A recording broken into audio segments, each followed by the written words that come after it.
News Madhya Pradesh का तेजी से बढ़ता न्यूज चैनल। भोजशाला में हाईकोर्ट के आदेश के बाद हिंदू फ्रंट फॉर जस्टिस की राष्ट्रीय अध्यक्ष सुश्री रंजना अग्निहोत्री के साथ याचिकाकर्ता सुनील सारस्वत भी उनके साथ भोजशाला पहुंचे। इस दौरान मीडिया से चर्चा में उन्होंने कहा कि आर्कियोलॉजिकल सर्वे ऑफ इंडिया के द्वारा जिस प्रकार उत्तर प्रदेश के काशी की ज्ञानव्यापी और भगवान राम की जन्मभूमि अयोध्या में सर्वे किया गया है, उसी प्रकार मां सरस्वती के मंदिर भोजशाला में भी सर्वे किया जा रहा है।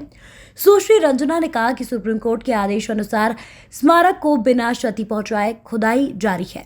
उन्होंने कहा कि एएसआई टीम द्वारा जिस वैज्ञानिक तकनीक से जांच कर रही है उसके परिणाम भी सुखद रहेंगे।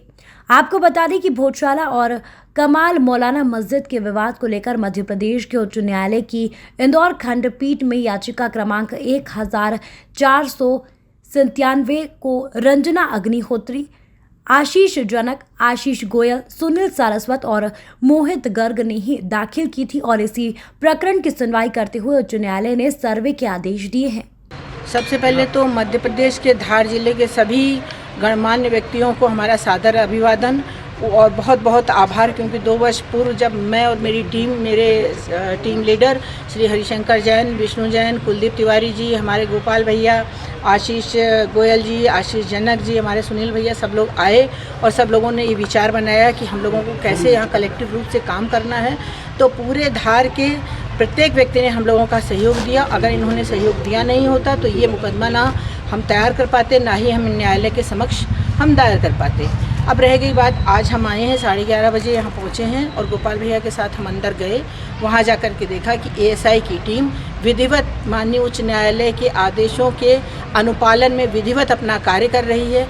उन्होंने क्लीनिंग की, ब्रशिंग की सारी प्रक्रियाएं कर रहे हैं और जो जो चीज़ें वहाँ मिल रही हैं उसको भी वो पैकेट बना के वहाँ पर रख रहे हैं। उन्होंने ट्रेंचेस बनाई हैं। ट्रेंचेस की लंबाई चौड़ाई क्या है वो तो जब वो अपनी रिपोर्ट सबमिट करेंगे तो पता चलेगा। भोजशाला अंदर होकर आइए, यहाँ पर क्या देखा आपने, अभी क्या पाया जी? भोजशाला के अंदर होकर आइए, आप क्या देखा, क्या पाया? देखिए, भोजशाला के अंदर हम आज पहली बार नहीं गए हैं, हम इसके पूर्व भी कई बार जा चुके हैं। हर बार जो दिखता था वो ही आज दिखा और पूरे धारा नगरी के लोगों को जो चीज़ें भोजशाला के अंदर दिखती थी वही चीज़ें मुझे आज भी दिखी और अगर आप भी जाएंगे तो वही चीज़ें आपको दिखेंगी जिसको लेकर के हमने मुकदमा दायर किया। सर्वे में टीम ने क्या क्या किया अभी तक?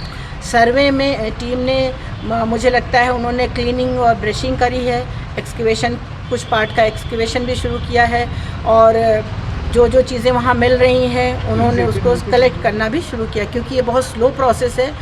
इनकी अपनी विधि होती है, इसलिए वो अपने हिसाब से धीरे धीरे वो कर रहे हैं। दीदी, एक प्रश्न है, इस मामले को ज्ञानवापी के मामले के कंपेयर करके देखा जाए, उसमें कितनी सत्यता रहेगी इस मामले में? देखिए, सिर्फ ज्ञानवापी के मामले से ही कंपेयर करें तो राम जन्मभूमि के साथ जो है अन्याय होगा, क्योंकि एएसआई की यही टीम राम जन्मभूमि के समय भी थी। उस समय 2002 में जब खुदाई होती थी तो पूरे टाइम हम वहाँ मौजूद रहते थे। ज्ञानवापी में भी विष्णु जैन रहे और हम लोग भी रहे। तो अगर हम ये देखें, एएसआई एक इंडिपेंडेंट अथॉरिटी है, इनका इन्वेस्टिगेशन पूरा थॉरो और साइंटिफिक इन्वेस्टिगेशन होता है। इन्वेस्टिगेशन करने के बाद ये फोटोग्राफी, वीडियोग्राफी जो आज चल रही है वो बनाते हैं, उसके बाद अपनी रिपोर्ट, डिटेल रिपोर्ट सबमिट करते हैं, कोर्ट के सामने प्रस्तुत होती है। अब तर्कों और दूसरे ऑब्जेक्शंस के, आपत्तियों के आधार पर कोर्ट उसको एडमिट करती है, लेकिन एएसआई की रिपोर्ट वैज्ञानिक रिपोर्ट है, ये एविडेंस एक्ट के तहत एक इम्पॉर्टेंट साक्ष्य के रूप में ग्राह्यबान होती है।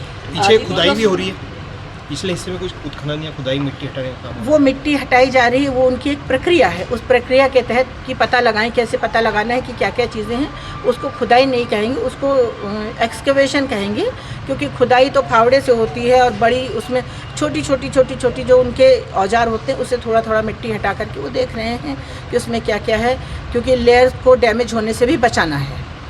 दीदी, जो